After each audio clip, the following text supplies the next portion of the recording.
Alam niyo ba na ang bansang Japan ay may 11 cat islands? Isa dito ang Tashiro Island or Tashirojima kung saan mas marami ang nakatirang pusa kaysa populasyon ng tao.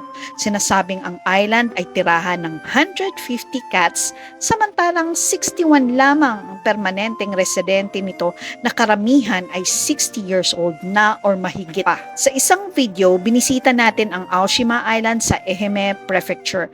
Ngayon naman tutungo tayo sa Miyagi Prefecture at silipin ang Tashiro Island. Ang mga pusa ay malayang nakakapamasyal. Sila ay community-owned, pinapakain at inaalagaan ng mga residente sa island. Every 2 months, may pumupuntang veterinarian sa island para ma-examine ang mga pusa. Ang mga pusa ay considered semi-wild pero komportable silang makikisalamuha sa mga tao sapagkat alam nilang hindi sila sasaktan at sila ay inaalagaan. Bukod sa pakikipaglaro at magpicture ng mga pusa, pwede mong bisitahin dito ang Manga Island Camping Ground na may mga kawaii cat-shaped cottages. Ang resort na ito ay nasa dulo ng island. Dahil dito, ang Tashiro Island ay kilala din as Manga Island. Sa gitna ng island, matatagpuan ang Neko Jinja na isang cat shrine. According to legend, isang pusa ang nakalibing dito. Ang pusa ay aksidenteng namatay dahil sa isang nahulog na bato. Bilang respeto at simbolo ng pagmamahal, inilibing nila ang pusa at tinayuan ng isang shrine. Naniniwala ang mga tao sa island na ang mga pusa ang nagbibigay ng masaganang huli sa pangingisda at proteksyon sa kanilang isla.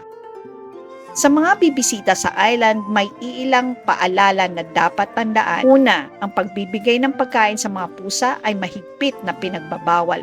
Ang dahilan is para ma-maintain ang habit ng mga pusa and for health reason. Pero, welcome na welcome naman ang mga cat toys. Pangalawa, off-limits sa mga aso ang island. Kaya kung dog owner ka, so sorry pero hindi po pwede. Pangatlo, hindi pwedeng gambalain ang mga natutulog na pusa. Pang-apat, littering is strictly prohibited. Kaya kailangan mong baunin ang mga basura mo pag-alis sa island. Maring magtataka ka, bakit ang dami ng pusa sa isla? Nung simula ng Meiji era, around 1868 to 1912, nagpuproduce ng silk ang Tashiro Island. Nagkaroon ng problema ang mga residente sa dumadaming daga na kumakain sa kanilang mga silkworms. Kaya't bilang solusyon, nagdala sila ng mga pusa mula sa mainland upang tulungan ang mga residente na huliin ang mga daga.